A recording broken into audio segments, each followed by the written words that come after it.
The North Face Kaban is a 26-liter Daypack with a slick and minimal look with some nice features going on as well.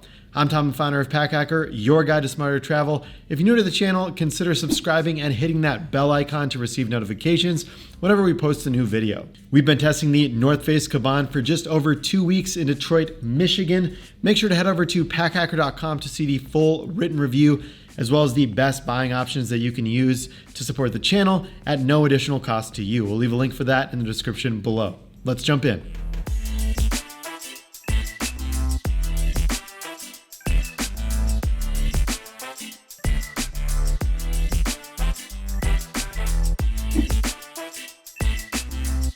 First of all, it's important to note that this is the regular Kaban and not the charged version. The charged version comes with a couple extra accessories for electronics, and in this review, we'll just be focusing on the regular version that we have here. The main fabric on this bag is a 900D polyester with TPE PVC coating. This is the same material that's used on the North Face Basecamp duffel bags, which we've reviewed over on the website as well. We appreciate the weather resistance on this thing, and mud and dirt easily wipe off the front of the bag where this coated material is. We think this bag looks great, and out of 856 votes over on our Instagram, 85% of those votes agree with us in liking the look of this bag. It's rare to see results this polarizing, so it's a great indicator that people love the look overall. At the time of this review, the only colorway available on the northface.com is this black version. However, we have seen this bag in a bunch of different colorways over the years as well. As far as branding goes, there's a nice black on black logo on the front of this bag,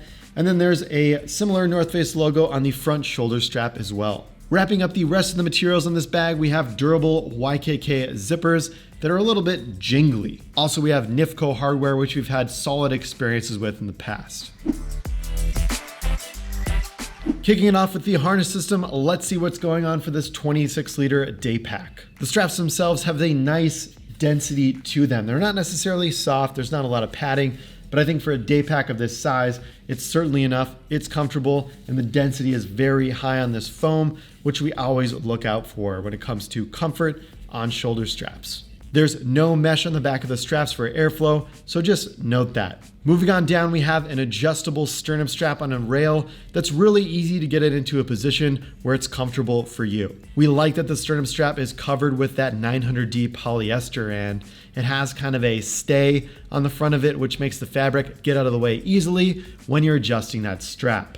We dig that the webbing is a little bit skinnier too, which matches a bag of this size. You really don't need a ton to keep that sternum strap on and intact on your chest. Moving down, we have some nice Nifco strap adjusters. However, there are not any elastic loops here to manage excess straps. The back panel is pretty stiff, and there are some channels here for airflow, but again, just like the straps, there is no mesh on the backside either. We've been doing our testing here in Detroit, Michigan in the winter. However, in other bags we've tested, even with the mesh, it is hard to avoid sweaty back in warmer climates. We also like that the frame sheet is pretty structured here as well. Moving to the top, we have a nice grab handle with some nylon webbing.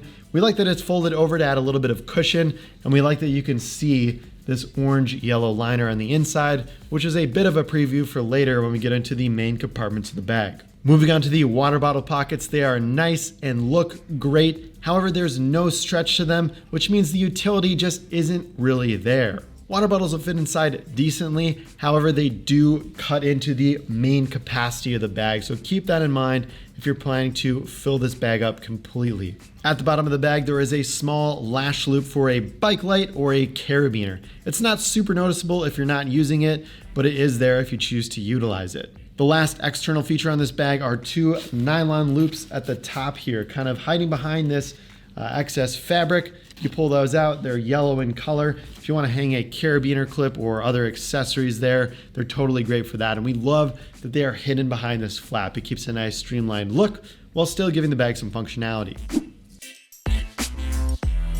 Moving on to the interior of the bag, starting with the front vertical pocket. This opens up with a number 8 YKK zipper to reveal a nice amount of space with a colorful interior pocket. This pocket is great for a small notebook, a sweater, or a thin rain shell jacket. One thing to note here is that if the bag is full on the inside, you'll see whatever is in this pocket sticking out pretty far. Flipping the bag all the way to the other side, let's take a look at the laptop compartment. Again, you're greeted with that nice bright yellow interior that we like so much. It really makes it easier to see your gear inside of this bag. The pocket opens up horseshoe style and goes down about 1/3 of the bag. This pocket gives a little suspension to your laptop, but not quite enough to be considered a false bottom, which means if you drop your bag, that laptop is hitting the ground too. The one concept that we see here that we find interesting is a handle you can use to pull the laptop up and make it more easy to grab it out. We did not find this feature to be super useful with 16, 15, and 13-inch MacBook Pros. A lot of the times it's just easy to grab the laptop right out of this pocket. It opens right up. You don't need to use that little handle to grab it. We do think this is a nice idea. However, in practice, we just weren't using it too often in our testing. Moving to the very top front pocket, there are 2 zipper pulls to open it up. You can unzip it on both sides of the bag. The left zipper zips down about 1/4 of the bag and the right zipper about 3/4. You can get access to everything on the inside quite easily. The front zippered pocket offers a mesh pocket with a key clip inside. This is a great place for keys because it's pretty easy to access. This pocket can kind of be called the quick access pocket of the bag. However, it's not quite as fast as other bags considering there are 2 layers of zippers to get to it. Towards the wearer's back, there is a bunch more organization too. We have 4 other pockets for pens, pencils, and styluses. So if you have 4 different writing utensils, they'll go here. On the other side of those 4 pockets, there is a bit of a larger pocket with soft interior liner that's good for a phone or other electronics. You can pull the tab on top to get your item out, similar to what we've seen with the laptop compartment. We like this idea, but again, haven't found it too useful in testing. A plus-sized iPhone with a case can get stuck in here, but the function works well for smaller phones or smaller electronic accessories, like a battery bank. Behind all these pockets is a slightly larger pocket to pop in an iPad or an e-reader, something of that nature that has that nice soft interior lining too. Moving up, there is a 2/3 and 1/3 mesh pocket with some elasticity at the top too, and some fabric that folds over the top. This is a great alternative to a zipper as it's fast to access, but it still keeps items secure while on the inside of the bag. This is a great note that other bag companies can take, as we haven't seen this in many other bags. It has the same soft fabric that we've seen in the previous pockets too. Onto the main compartment of this pack, the top folds over and offers access to a giant bucket. There's just a couple of nitpicks I have with the zipper. First of all, it's hard to tell the zipper apart compared to the other 2 zippers in the top flap. Second, it's hard to get behind the fabric of the front pocket.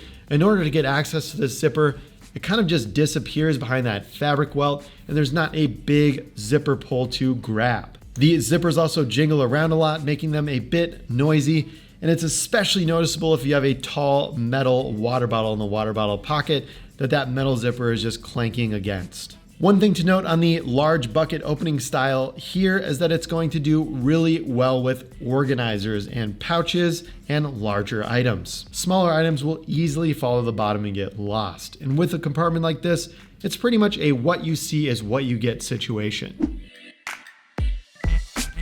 At the time of this review, I've personally been testing the North Face Kaban for 2 weeks in Detroit, Michigan. Overall, it's been a pleasure to use, and I've really enjoyed the simple form and function. The front organization pocket is just enough for my daily tech gear, and the ample space in the main compartment is good for stuffing in a jacket and larger items. I'd personally have no problem traveling with this bag for a couple weeks as well. There's plenty of room in the main pockets to slide a couple packing cubes inside and just be ready to go. Now, I will say that this 26 liters feels a little bit smaller than what we've seen in other packs, most of which are clamshells, so that top bucket may have something to do with it.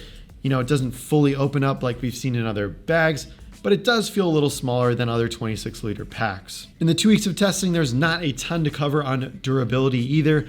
I have ridden with this thing through the snow on my bike and just have all that dirt, sand, and grime get kicked up on it from the Michigan winter, and everything's wiped off quite well. Other than that, really no durability complaints whatsoever. So to wrap this thing up with some pros and cons, starting with the pros, the fabric on the exterior is durable and weather resistant. The North Face did a great job of streamlining the aesthetic and a couple useful external features as well. The harness system is comfortable without going overkill. On to some of the cons. The main compartment zipper pull can get lost. It's hard to tell apart from the other zippers. The laptop compartment does not have a false bottom. And lastly, the water bottle pockets don't really stretch at all. With a streamlined look and simple smart features, the North Face Kaban not only looks nice, but functions well too. We have found the laptop and phone ejector handles to be a bit more campy than useful, but they don't get in the way when not in use. In general, the pros outweigh the cons on this bag, and although the capacity feels tighter than other bags we've tested of a similar liter size, we think the Kaban could be a solid choice for everyday carry and minimal travel too. So there you have it, our full review of the North Face Kaban. We would love to hear what you think in the comments below. Thanks for keeping it here at Pack Hacker, your guide to smarter travel. We'll see you in the next video.